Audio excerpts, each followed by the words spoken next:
Hi friends, today we're going to talk about a few more photos that I created recently, and we're going to break them down and talk about why I took them, how I took them, why I like them, what I may not like about them, what would have made them better, what makes me cry at night, just in general. You may or may not have noticed that I shifted my camera angle today. I think it's fun, I like it. Look, a door! Let's jump right in, shall we? The first photo I want to talk about today is one that I took at the library. It was in my most recent photo walk video, and this is a photo that has a very minimalistic quality to it, which I really enjoy. I took it from on top of the roof at the library. Like if you watched the photo walk, you know that there's a giant architecturally beautiful staircase that you can meander up to the top of the library and look down. And that was how I captured this photo. Like I said, I enjoy the minimalistic quality of the photo, having a single person in the frame. Her expression is really interesting. Her stride is really interesting, right in the middle of the stride. She's reading a book, which is fantastic because that goes along with the fact that she's at a library. I found that to be quaint. I think that's very pleasing for the photo. I also like the sort of geometric path we have here. It's in a diagonal angle as opposed to maybe left to right or vertical. That would have been cool too, but I really appreciate the dynamic here. I also appreciate this lined up with the direction that she is in fact walking. It gives a nice path for your eye to wander up and down in the photo. I love the angle that I was able to capture here. It's very intense, dramatic, and aesthetically pleasing. It's a good idea to get on top of things sometimes. This is a good way to create very dynamic photos, and it's also a good way to clear up clutter. Next, we have a photo of a gentleman that I took downtown. He's a very stylish gentleman. I like his glasses. I enjoy his hair. I like everything about him stylistically. He has a fantastic expression about him, and I love the way his hand is resting on his leg as he walks. It's very intriguing to me, and he has a fantastic stride as well. The camera died. I had to replace the battery. Hopefully I didn't move the shot too much. I noticed that it was about to die, but I was trying to just make it through a sentence and it died in the middle, which is outrageously frustrating. Okay, where was I? Ah, yes. I even like the placement of his feet. His front foot is gently tilted upwards, his back foot is dramatically tilted backwards, and then I even like the shadow that's coming off of his feet as well. One interesting thing about this photo is in terms of light, he is in the shadow, and this can be potentially problematic for a photo, but there are a couple of things that I think made it work well here. One being his glasses. It was an interesting point of light to focus on.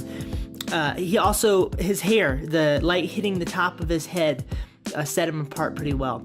The background, also, I brushed out the background and the shadowy part of the top of the frame to separate him more. So I had to do a little bit of work to make this photo come together, and I believe I brightened him up as well in a very nuanced fashion. Would a nice beam of light on his body be helpful here? Yes, of course, but this is a great example of how there can be exceptions to rules. Now, if you watched the video of this photo walk that I shared, you will know that it was a very cluttered day. There were a lot of people walking around, lots of moving parts, lots of energy downtown, and I had to be very intentional to try to capture shots that put that clutter where it needed to be in the frame and not coming out of the back of his head in some strange manner. A lot of times you just do your best to try to remove clutter. You use techniques. In this case, I shot portrait, and that's a fantastic way to remove clutter as well as just create an aesthetically pleasing composition. I wish that the car in the background was not there. That would have been lovely, but it's okay. The photo still works with it there. This is a great example of being cognizant of where the light is in your scene.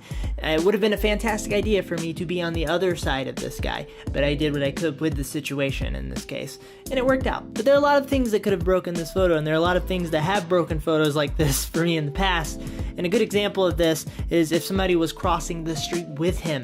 If their face was going into the back of his leg somehow, I guess that would be a really, really short person. Anyway, next photo. Okay, when I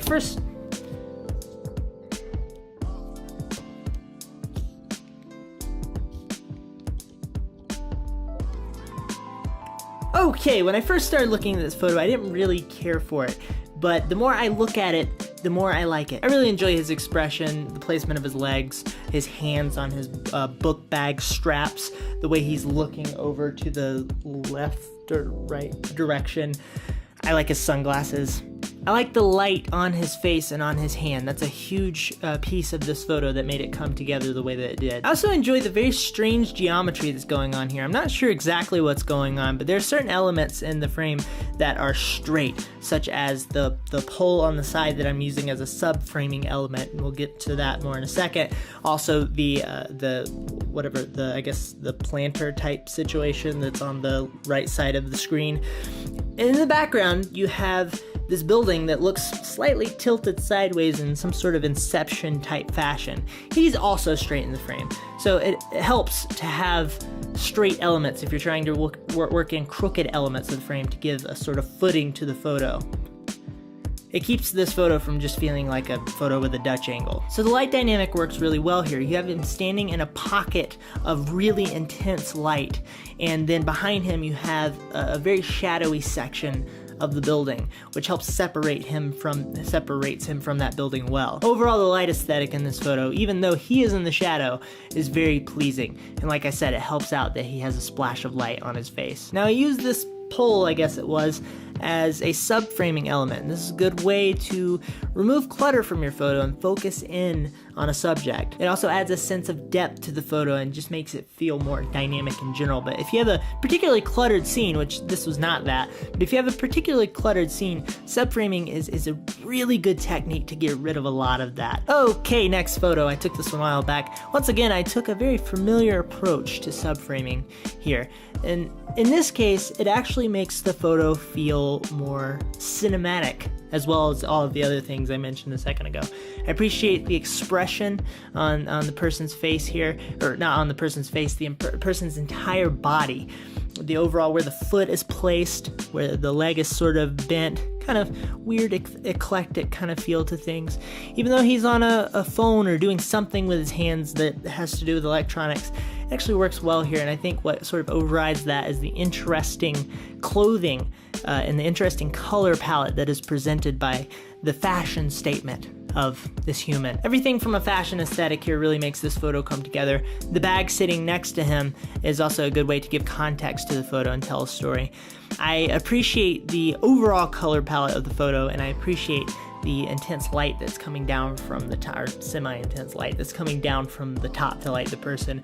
This was a darker area, this photo may not have worked as well. And so back to the subframing thing, this scene is not a particularly cluttered photo, but having a nice black rectangle going down the frame can be a bit more pleasing than some metal chairs with grates that you sit on if you want to slowly fall into depression as you wait for your train. These are all little ways to make your photo more dynamic and emotionally compelling, and let's all say it together: get pregnant.